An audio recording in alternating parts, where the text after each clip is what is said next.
Startup Podcast PH is co-produced by Sprout Solutions. Check out our partners in the description.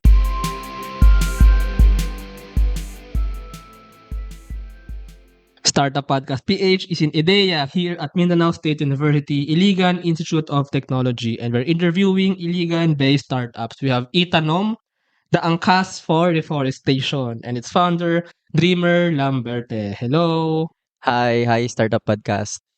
Yung napaka-exciting nito, no, the angkas for reforestation. Pinagsama siyang may logistics part. Angkas actually parang mainstream term na nga siya for the riders na pwede kang mag-go from one point to another, and reforestation. And I think that's one big issue lalo na here in Mindanao. But yeah, I'll have you explain more Dreamer. So ano nga ba ang eTanom? Okay, so eTanom is a web platform for reforestation. Sa nasabi kanina na angkas for reforestation. So what we want to do is if you are someone who want to plant trees, we will connect you to people in urban areas who can plant trees for you. So you pay them to plant for you. So if you are inaccessible sa'yo yung mga reforestation, we will give you access. And yeah, so it's like that. Wait lang. So, for example, I'm someone from the city. Yes. Pero gusto ko magtanim ng tree. Yes. Saan itatanim yung tree? Itatanim siya dun sa rural areas. So, for example, like outside the city. Yes. But ang plan namin is to have sites to every cities na nearby. So, parang ganun. Actually, super perfect nito kasi ako personally, I want to partake in this kind of advocacy or this kind of, gusto ko magtanim ng tree. Pero as pinanganak sa Manila, pinanganak sa city, I'm visiting Iligan City now, which is also a city na actually, modern na nga rin eh. Yes.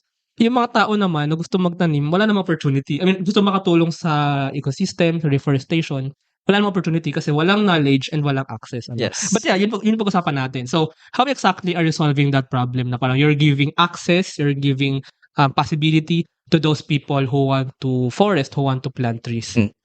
Yeah. So the journey why we came up with eTanom is I've been working with another startup beforehand. I'm sure you've heard of Galanshang. Yes, of course. I've interviewed Jay. Yes. Yeah. I've worked with them. And You're also part. I am not one of the founders, but I was their software developer. So yun, sama ko dun sa mga projects nila sa Bukidnon, where they did reforestation using drones. Yeah, kaya pala reforestation din ng eTanom. Yes. Kasi galan siyang may drones na nagtatanim ng mga seeds, Yes, or nagtatanim they call them seed balls. Seed balls. Yeah. And yeah, go ahead. So during that time, I had experience with mga people dun sa rural communities.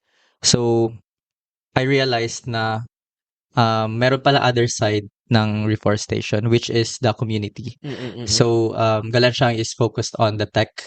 And then so the other side of the coin also is the people. Connecting them to the community. Kumbaga yung Galanshang is like the tech for reforestation. eTanom is like connecting to the communities na affected ng reforestation. Yes. Kasi ang nangyari dun, yung gumawa ng seed balls for them to disperse were indigenous women ng community. So parang ang nangyari sa kanila, they were so excited. There's this project. We finally have a support for us to protect our community, our environment. However, that was just one project for that year. So parang they ask us when will be the next. So parang ganun. So they are willing, but they don't have the support because of course it is project based. Hindi naman siya all the time nang papalipad ng drones. And then also using drones is a bit more pricey than planting by hand. So right now, na-realize namin na this is something else that we can look into. So actually, this idea, we've developed this together with Galanshang. So you're still working with Galanshang. I mean, we're still in collaboration. Yeah. Kasi parang if the startups gain access to the community na, parang nakikita ko nga so si Galanshang project based siya na reforestation, and then si eTanom din parang yung after sales din kumbaga na parang continuing din sustaining the reforestation process doon sa community. Ang setup namin is the drone reforestation ng Galansiang, they are for the hard to reach areas. Yung mga Okay. remote areas, like for example, yung project namin, ng project ng Galansiang sa Bukidnon, it was on a cliff.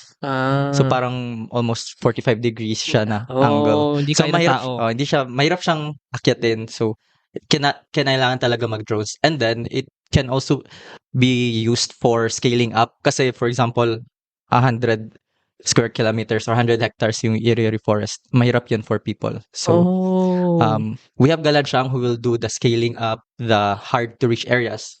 We have eTanom for the community who are accessible. Yeah. So that we can provide income for them to protect the forest. Yeah, actually first of all amazing I mean first of all amazing na you have these are startups but parang may advocacy rin talaga ng preserving our environment Yeah. And then ang nangyayari sa eTanom, sino yung nagtatanim? Yung mga tao dun sa rural areas. So we pay them to plant and take care of the trees. So Okay. yeah, they are for kung saan kaspa sila yung mga drivers. So ganito siya nag-work You connect first with people in the city or people outside of the communities. You find people who want to plant trees and willing to pay. And then yung money na yun ay dadalhin nyo dun sa community. And then yung community na yun, parang jobs din ito for them So parang Yes. economic activity rin. And then they will plant the trees. Is that how it works? Tama ba? Yes, exactly. So how exactly So talking about eTanom as a startup, how exactly are you finding these people like me who want to plant trees pero walang access? So how do you approach them? How do you find them in Iligan City or even I think even outside Iligan City? So for now, our go-to-market strategy that we are trying to implement is to partner with schools. Kasi nakita ko yung event nyo nga last time. we had an event last. School is that? It wasn't one school. Parang Many multiple schools siya. Okay, wow. So mga 4 schools yon na mga private schools. So ang nangyari, we want to teach kids about the environment, about technology, about these startups, and at the same time, they can have access to reforestation. So the event that we had last March, if I'm not mistaken, March, March, which was the Earth Day School Fair. Yeah. The kids joined that event, and then part of their registration was to pay to plant for 1 tree. There's a registration fee. Yeah. So how much ba to plant a tree? For that event, since it was still testing, we had them pay 120 pesos. Is it parang ba? Hindi naman siya parang I personally will pay for 1 tree. It can be like I can pay for many trees or many of us can pay for 1 tree. Ganun siya? Ganun ba siya? For now, 1 person is 1 tree. 100 pesos? Yeah. Ang mura naman magtanim ng tree. Tatanim na ako ng 10. Tatanim na ako ng... Yeah. Ang point lang naman that time is for us to validate na gusto talaga nila magpatanim. Yeah, maraming taong ganun. Lalo na yung mga pinanganak sa city and parang may longing talaga to help. Then talaga, maraming, I believe maraming ganun. So yeah, speaking about that, anyway, going back. Sige. Yun, yung go-to-market strategy namin is to partner with schools. That's why we had that event, and turned out 135 students joined the event. So, wow, meron pala talagang gustong mag-join ng ganito. So, like, it was not, there were a lot of challenges sa event na yun, especially since it was first time for us to hold that event. But I'm very thankful sa mga partners din namin na startups na nag-join. Like for example, si Yuma from Picato, si Ma'am Ursel Murillo from School Tech. She really pushed me to para i-pursue yung event na yun. Para, she also wants to impart the environmental mindset sa mga children. And at the same time, nakaplant na rin kami ng trees. And we also promoted our startups, and eTanom has also tested yung go-to-market strategy. Actually, super win-win siya, Super win-win siya. First of all, environmental awareness, and then natutulungan yung environment kasi you plant more trees, nabibigyan ng access yung mga taong gusto magtanim ng trees, na-educate also sila, and then nabibigyan ng pera yung community. And I'm guessing, part na rin dun yung parang model of how eTanom will be sustained. So, yes. Sa part ng pag may transaction, an individual wants to plant a tree, of course, may parang operational Pero speaking about that, so with regard to the approach, nakikita niyo ba na parang ang approach na later on is parang more of B2C na, as in meron kayong platform and then individuals can go there and plant a tree. Or now, ang approach nyo is parang approach like the school or maybe an NGO or parang pwede nga siya maging CSR eh. Parang CSR arm, parang CSR na kumbaga nag-enable ng CSR for a company. What do you think of, kumbaga, paano siya i-operationalize? Ang ano talaga namin, the main parang process is for you to use the platform and plant a tree. So may web app ba to or may website? Yeah. Website siya. Oh, okay. So, parang if you're using Airbnb, parang ganun lang siya. Makakapili ba ako ng lugar na? Yes, that's a goal. So, many sites, but right now, isa pa lang yung pilot namin. Saan ba? Sa Naawan, Municipality of Naawan, which is like 30 minutes away from here, going to CDO. Okay. Municipality of Misamis Oriental. So, yun. We have listed 10 planters there, and last June we gave them cell phones para maka-access sila, and then we can also contact them. Yeah, because not all of them have smartphones. So, yeah, but basically, if they have the phone, nakikita na nila kung may pera pumasok, kung may job, kumbaga, quote-unquote na pumasok. And pag may job na pumasok, sila na yung magpo-procure ng seedlings and sila na yung magtatanim as long as may pera na pumasok. Yes. Parang dito yung mga yung mga parang yung mga nagpapaaral ng mga bata pero dito nagtatanim ng halaman. Yeah. So yung website or yung platform, how can it be used? And parang meron bang, for example, ako, Johnny Boy doon, I want to plant a tree. Parang meron bang sign na yung tree na yun is yung parang tinanim ko? May ganun ba? Yeah, part of the design sa web app is parang ita-take mo ng picture yung tree. So, we're trying to implement a feature na parang escrow feature. Ginagawa yan sa Upwork kasi pag hindi pa na-finish yung task, you won't receive your money. Okay. So parang ganun din siya sa planter na side. So ang process is wala mo ng pera yung planter? We give them 50%. Okay. Mobility fund. And then, once they complete the task, another 50%. Ang galing. Ang galing. So parang nga so for example, me, I go to the website, I choose a location, kung marami ng location, I put my name, then I plant a tree. Wait, may ibang uri ba ng tree that I can plant? Yes. Dependent pa rin siya kung anong endemic species. So, of course, we also want to promote biodiversity. Shout out kang Celine Murillo. She's one of my inspirations. Yeah, the newest influencer. So, depende kung anong mga endemic trees ang ipaplant. So, ikaw na mamimili. So, I'm as an individual, punta akong website, pili ako lugar, pili ako ng tree, and then makapili ako kung ilan. Can I also, sa parang number of jobs. I send the money, then yung money sa inyo muna, sa eTanom muna, 50%, bibigay na dun sa planter para mapag-procure na ng seedling and makapagtanim. And then, gano'n ba katagal bago matanim, kailan makukuha yung 100%? Makukuha siya once natanim na niya and maka-upload siya ng picture. Okay. So, hindi pag tumubo na, matagal pa yun, no? Yeah, matagal pa naman yun. For now, our model is planting lang talaga. But we will be expanding into monitoring. So, magbabayad ka na naman ng monthly subscription na magta-take siya ng picture every month or something. That's good. Ang galing, Yeah. So, pero kasi 100 pesos, maliit na bagay yan for rich people in the city. Yeah, 100 pesos is just the testing out. Okay. Price. So, how much nakikita yung range? We found out mga range ng 300 to 500. That's still 300 to 500, but yeah, go ako dyan. Yeah. Is payroll processing taking too much of your time? Introducing Sprout Payroll Starter. For as low as 5,000 pesos per month, you get a team of experts to help you with your payroll and HR needs. We'll help compute and process payroll, handle all your government compliance requirements, and automate timekeeping. Leave the payroll to us so you can focus on growing your business. Enjoy peace of mind with Sprout Payroll Starter. I will be a customer. I will be a client ng eTanom. So, ang galing, I mean, para din nga siyang naalala ko yung mga World Vision dati na para pwede ka magpaaral ng bata. Actually, nung college ako, nagganon ako So, nagbibigay ako ng pera. And then, magabayad ako. And as I pay, makikita ko yung progress nung bata habang nag-aaral siya. Minsan papadala ka pa ng letter. So, dito in this case, yung tree, may picture pagkatanim, so bibigyan ng 100%, and then pwede akong mag-continue ng bayad para makita ko yung progress ng tree. Yes. Oh, Yeah, that's amazing. that's So para na rin akong plantita na virtual na. Yeah. So parang nakapagtanim That's the ako goal. virtually. Tsaka doon pa sa community or doon pa sa forest na talaga Mm. nangangailangan ng reforestation.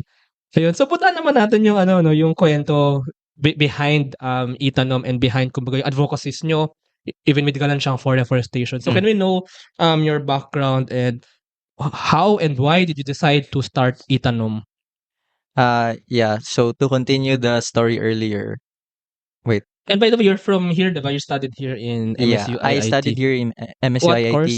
BS Information Technology. Oh, IT. So, nung nag-start ako with my journey, nung college pa actually. Actually, siya na-start yung may 2016. Oh. That was, oh my gosh, that was so long.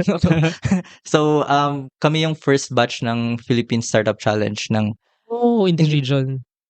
sa entire Philippines. I don't know if Ano DICT name na ng ba yun? startup nun? Yung idea namin is Geodetic Pro. So, drones pa rin siya for scanning. Like, Oh. kasi hindi pa uso yung mga 3D scanning for land use, something, dati. So, yun yung idea namin. And we were the first batch for that kasi nirelease siya noong 2016. We got to the national level pagka next year. So, yun. Since we were still students pa naman, most my team didn't have the passion na mag-continue, but I was after convincing graduation. them. Yeah. Tsaka they need to work na rin, no? Yeah. Kasi usong-usong problema ng yung mga student startups. So it's so hard for you, especially if you're not from a well-off family, to pursue your passion. So you really need to feed yourself too. So But at least ikaw nagpatuloy ka. I mean, I come from a comfortable Medyo pwede na. medyo pwede na. But right now I still have my other job. So I have a freelancing job in digital marketing. Oh. So I do that. Thankful naman ako na flexible yung time. So yeah, but since hindi pa ako I can't pay myself yet. I still need to do that. Yeah, so you still have a part-time or full-time ba yung freelancing or part-time freelancing? Part-time lang. And then you also have a part-time eTanom. Yeah. But yung passion mo for pagtatanim ng halaman, yes. saan ang galing ito? Okay. So, yun, it really came about, I mean, dati pa lang, I've had experience na working with mga people, mga rural communities, because I grew up in church and during summer we go to mga rural communities. But ngayon ko lang na parang na-realize na gusto ko pala talaga to when I started working with Galansiang kasi a lot of the startups kasi are here in the Philippines are focused on e-commerce or finance. So parang that space is so saturated already. So it's so hard to kaya nga gusto ko yung startups tulad nyo tsaka ni Galansiang kasi this is a very unique problem that you're solving and it's a very maraming problema ng I think kaya din need ng reforestation kasi sa mga mining pero parang that's here in Mindanao pero marami rin namang ganong problems all around the Philippines so maganda rin na dito nag-start and then maybe in the future you can actually you can do this even in Manila, di ba? Yeah. And also one very recent encounter na may isang planter nag-story sa akin last kailan ba yun? This summer lang nung pumunta kami sa Naawan. He said na dati daw na mga projects nila they would go to the mountain, like inakyat namin took us almost more than an hour. They had to carry the seedlings and they will be paid like 10 pesos per seedling up that mountain, like a few kilometers. So ako nga hinihingal na ako going there without carrying anything, and then they just be paid 10 pesos per seedling. So yung parang quota nila is like 500 pesos, so that's 50 seedlings na need nila dalhin doon sa bundok just for 500 pesos. So minimum wage pero liit nun. Sobrang liit, like parang dalawang coffee na Starbucks. but that's the reality of the situation. people are like, let's go, let's support the trees because support climate change na mga action, but they don't know what's happening on the ground. Ang hirap ng mga tao na they are the ones planting but they're not earning any sustainable living from it. So, yun, I'm hoping na makatulong ako sa mga tao na ganun. And we will have a we will have a successful na pilot site dun sa Naon. Yeah, tsaka alam mo, I mean, parang it's time din na kasi we always say na parang first of all, yung mga tao sa mga city, well, like me, admittedly, medyo detached yun nga sa mga nangyayari sa mga mountains and sa mga forests. And second of all, hindi lang siya parang hindi lang siya giving livelihood to the people in those communities. It's also bringing dignity and making planting a job once again. Yes. At dapat lang naman yun, na Yes. because planting, parang nakalimutan na natin na puro tayo mining, puro tayo manufacturing, or puro tayo nasisira na yung kalikasan, kailangan din gawing trabaho. Kailangan din bigyan ng economic incentives yung pagtatanim, yung pagre-reforest. Kasi it's a need. Actually, dapat nga for me, yung mga large corporations din and mga large companies na somehow nakaka-apekto sa kalikasan, sila yung dapat gumawa nito. So, lalapitan mo ba sila to? Yeah, I mean, that's the goal naman talaga kasi sila naman yung maraming contributions sa carbon emissions. But siguro, we can't always depend on those big corporations also. Yeah. So, bahala na sila sa gagawin nila basta we're doing this. Parang ganun. Well, basically, you have your platform, you approach. Pero in the future, we will still be partnering with those companies naman. Yeah. So, I mean, ang mahalaga dito, you're already building the platform Kumbaga, you're already building the possibility. You're introducing technology para ma-connect yung mga gusto magtanim sa mga planters in the community. So, pwede individuals, yung approach nyo, NGOs, and maybe later on, CSR nga for large corporations. I think ganun din yung sabi ni Jay sa Galansyang, diba? Parang CSR part din siya. Or parang yung tawag dito, need kasi may ginawa sa forest So, may need talaga na gawin after. And also, in connection dun sa sinabi mo na mga people in the city, tayo din naman ang makaka-benefit na if i-reforest natin yung mga kabundukan, papunta kasi sa baba yung mga baha. Kaya tayo binabaha Yeah. Actually, so magbabayad na ako ng 300 para hindi tayo bahay. Hindi ang problema kasi dito, yun sinasabi nila ng tragedy of the commons na kung isang tao lang yung magtatanim, wala mangyayari. It needs to be a communal effort. Yeah. So, I mean, kaya din, kung mag-isa lang ako, hindi ako mag-hesitate ako magtanim kasi ano magagawa ng isang puno ko, ano magagawa ng 300 ko, So, ito yung sinasabi nila na tragedy of the commons. Kaya, dapat pumasok yung mga large institutions like the government or maybe large companies para talagang maging communal effort siya or city effort siya. Yeah, that's why also ganun yung go-to-market strategy namin is because kung sa schools, magsa-start sa mindset. Like, hindi siguro natin makikita ang change in this generation, but sa generation ng next. So, yeah, if those students in those schools become future leaders, yes, they lead their corporations or they have a love for the environment. Yeah, part na ng mindset nila na we should do this kasi dapat naman talaga. Ayun, so galing. Now, pag-usapan naman natin since we're here in iDEYA, So, can you continue the story? How did you become incubated dito sa iDEYA and kamusta nga ba ang incubation program ni iDEYA? Okay. I was incubated we were incubated By the way, do you have a team behind? Yeah, I have a team. So I gathered my team in 2022 and we were incubated here in iDEYA. Actually, my idea that time that I presented to my team was AI. So, it's a buzzword AI. So, I was thinking, my idea was about chatbots. So, that's why yung registered name namin sa SEC is SIKAI. SIK, tapos AI sa last. So, parang SIKAI is a Bisaya word for, to work, to endeavor, to strive. Tapos, nilagyan ko lang ng AI sa last. Anong gagawin ng AI din? Idea namin is to use chatbots na parang gawin siyang available sa mga MSMEs. Kasi most of the transactions ngayon online na but yung mga maliliit na mga stores, they haven't set up their even FB page lang. Ganon. So, na-realize namin na if we were to pursue that, it was very hard to scale up. Kasi, kung maggagawa ka ng chatbots, that's different for each each okay. store. True. So kung mayroon ka 100 stores, you need time to develop 100 times 100. the effort. Yes. So yeah, yun. Wait I lang, got so you got incubated sa iDEYA because of that?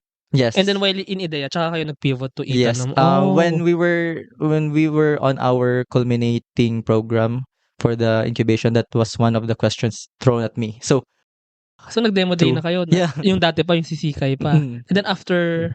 Yeah, yung chatbots pa yung idea namin. Oh. So yeah. How do we scale this up? Tatlong lang tayo. So I have a COO teammate, Jim Edolsa. He is a graduate of economics, and then our CTO, Chief Technology Officer, Van Kagalawan. He's also a graduate of IT. Tapos ako an IT graduate also, but I'm doing the CEO position. So transition ako to business na role.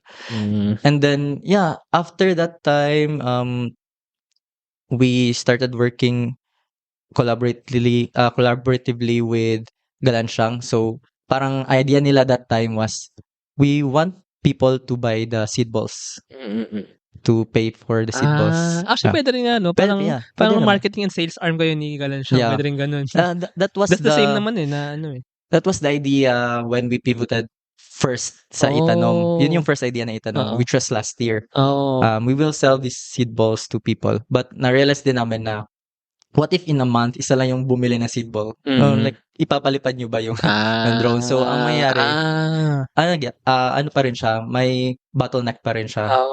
So, it will be a loss kung magpapalipad 100 lang yung seed balls. So, it's not economical that time.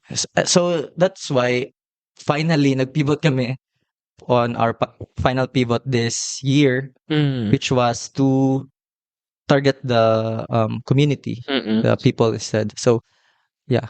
Yeah, pero totoo yun. I mean, kailangan natin emphasize yun na nag-start kayo sa chatbots. Ano? Very techy, very techy. Yeah, very techy. And then, kung kayo with Galansiang, Galansiang is also parang engineering tech. And then kayo yung parang connection with the community or selling the seed balls to the people. Pero, and then now, hindi naman sa bumaba yung tech, pero this, what I want to say is, hindi naman talaga important na parang super advanced tech eh. Yes. Ang important is kung ano yung kailangan ng community. Yes. Kung ano yung kailangan ng Pilipinas, kung ano yung kailangan ng mga forest, ng mga communities dun sa mga farms, and kung paano ba talaga mako-connect yung mga tao dun sa mga farm, dun sa mga forest. Kasi you still have tech naman eh, you still have the platform, you still have, kumaga you still designed like the website, how yung sistema nag-work.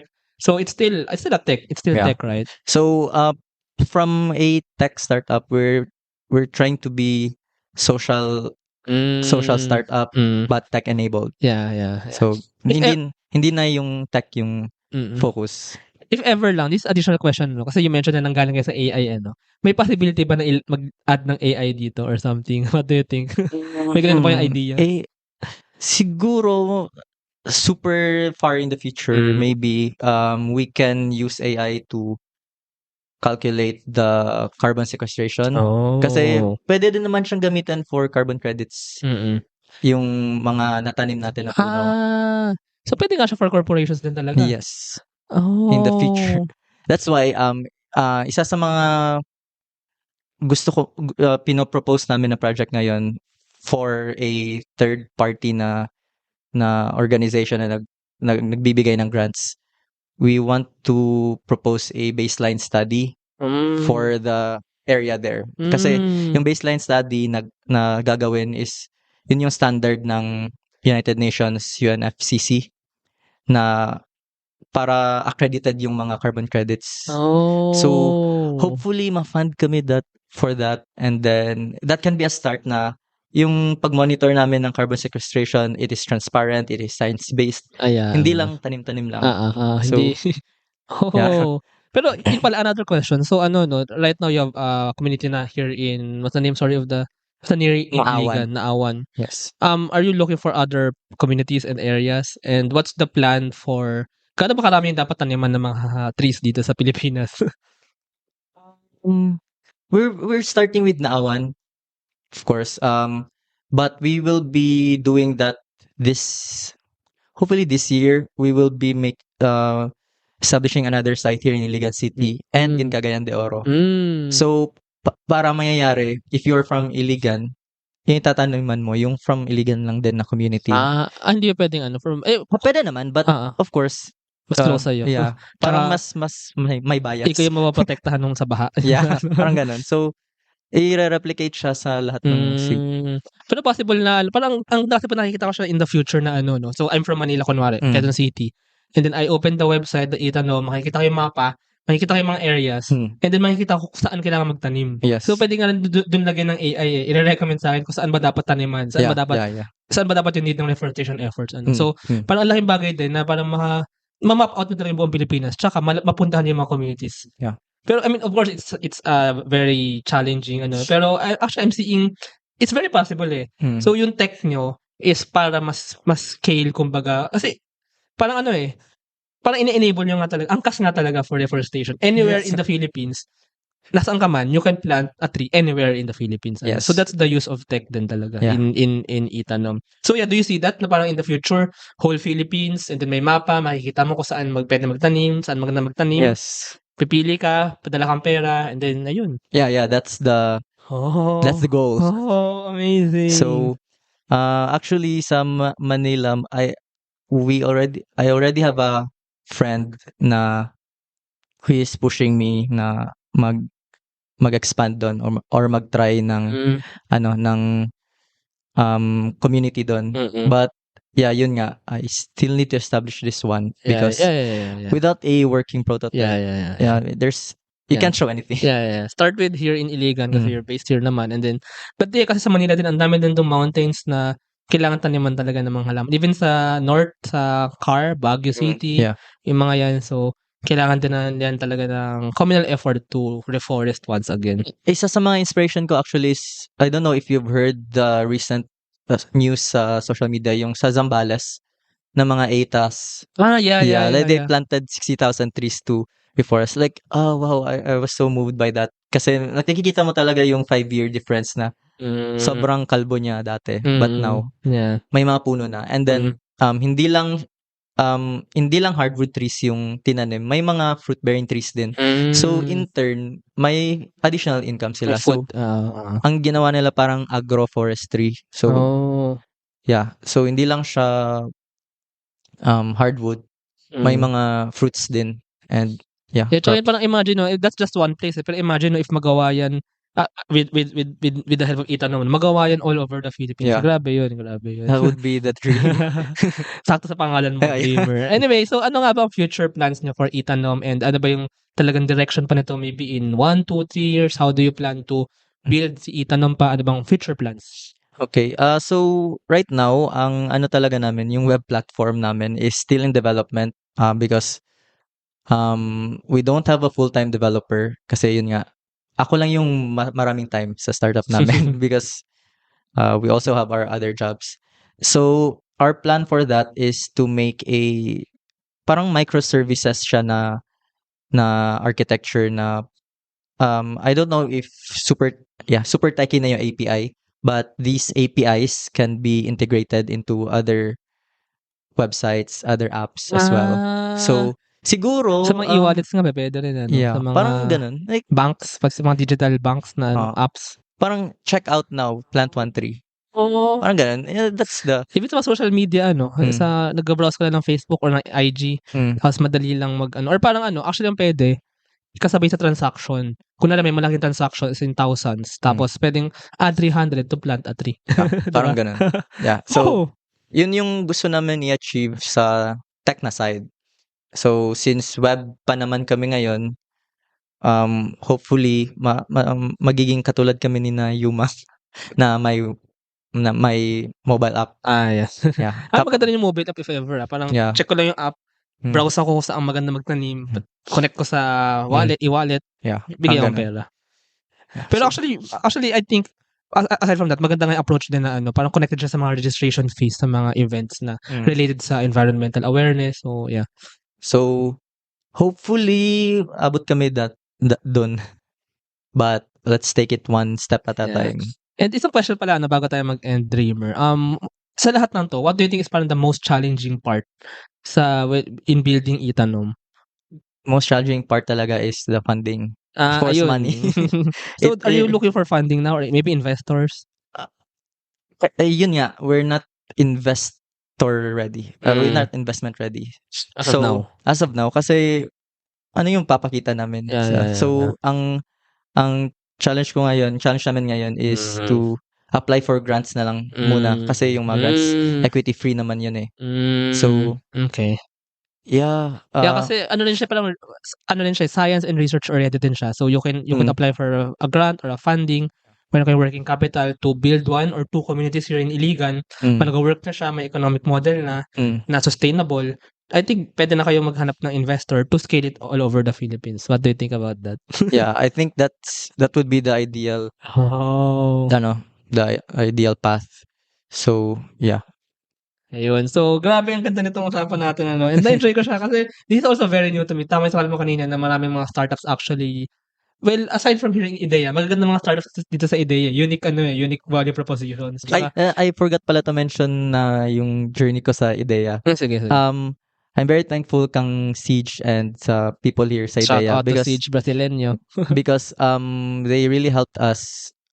They really helped us to pursue a impact-based na startup. Kasi when you say Reforestation, may pera ba dyan? Like, paano kayo kikita? Like, are you sure? Like, yeah, yun talaga yung questions eh. But yeah, despite the mga, of course, that's valid naman talaga kasi pera talaga. Need talaga ng pera. But because of that, we nag-innovate kami paano namin ipupursue. Yeah. So, yeah, that's why most of mga startups na nanggaling din sa iDEYA, more on mga impact talaga. Impact action din. Yun nga yung maganda sa iDEYA, no? Parang tsaka yun yung challenge din talaga for startup founders like yun na impact-based yung drive and yung purpose ng startup. But the challenge is to innovate yung business model. Paano siya mag-work sustainably? Paano siya mag-work profitably? And paano siya mas-scale? Paano makakakuha ng capital to scale it? And then paano siya mag-work talaga? But I guess there's a lot of future for that. Papunta na rin naman ang mundo dyan actually. Mas maraming tao na yung mga nagiging aware and willing to plant trees. Actually, yun nga yung sikat na ngayon yung mga SDG, mga sustainability. So, somehow, paparating tayo dyan, hopefully. And ayun. Hopefully. And ayun, if our listeners want to connect with you, maybe they want to plant a tree or maybe they want to partner up with you, maybe may gustong tumulong or may gustong maki-work together. So, how can they connect with you? Maybe you can lead them to the website or social media channels. Hi guys, you can connect to our Facebook page. Just search eTanom. That's eTanom. And then we also have a website, but it's you still can't register. We're still working on it. But so better to follow our Facebook page for more updates. Although, so abangan na natin yung website ng eTanom and ang ganda ng platform na yun. I'm looking forward to it. And ako mismo, pinapromise ko na sa episode na to na ako mismo ay magtatanim ng tree. Yay, may once eh. Hindi lang isa, sige, dalawa. Promise, sige, dalawa. May dalawa na. Sure. So, mga nakikinig dyan, gayahin nyo ako. That's true. Should advocate din talaga for this. It's for the future din naman of humanity and the future of the future generation. So, thank you so much, Dreamer. Thank you. Thank you for having me. Thank you very much to our 48 patrons. This episode is super powered by AskLexPH Academy, our official e-learning partner. Get certifications on Lean Six Sigma, project management, data science, and more. 1 CFO services, bookkeeping and tax, and payroll processing for startups and small businesses. Tuala, privacy-focused digital experience for sharing identity information across Web 2 and Web 3 ecosystems. Wonder Brand, next generation data science-driven brand strategy and design company for emerging markets. Doon, Philippines' first fully insured peer-to-peer car-sharing marketplace. And Space Cebu, global co-working space, private office and meeting rooms for startups, digital nomads, and freelancers. Mamiki Super Pet App, the Philippines' first ever one-stop mobile app for pet products and services. MarketMind Local, a digital marketing company focused in helping small and medium businesses. Mata Technologies, Philippines' premier provider of virtual tours and maps for LGUs, real estate, tourism, and private businesses. Hire Business Solutions, provider of the most configurable cloud-based payroll system in the Philippines. Smile, consent-driven digital employment verification service to make smarter decisions faster. DVCode Technologies, IT solutions specializing in software development, blockchain smart contracts, digital wallets and cybersecurity. Drive Manila, Philippines' largest peer-to-peer car rental community. Ignite Careers, career matching platform for Filipino talents and hiring companies in the outsourcing industry. Looking for buy and sell online with Sigurado sellers. NutriCoach, personalized nutrition and weight loss programs for you. Benjoy's food products, Domo Premium Bacon Ends, Tapa and Tocino. ROC.ph, our creative marketing partner. Get unlimited digital marketing services monthly. This episode is powered by Contact RFID Business Cards, CodeChum, Kazam, Jur.ph, Big Giant Games, Founders Launchpad, Packetworx, Uplift CodeChum, Pareto Consulting, Agile Data Solutions, Hustle.ph, Board Prep, Zayls, SeriousMD, Pahatid.ph. Please support the podcast through the links in the description.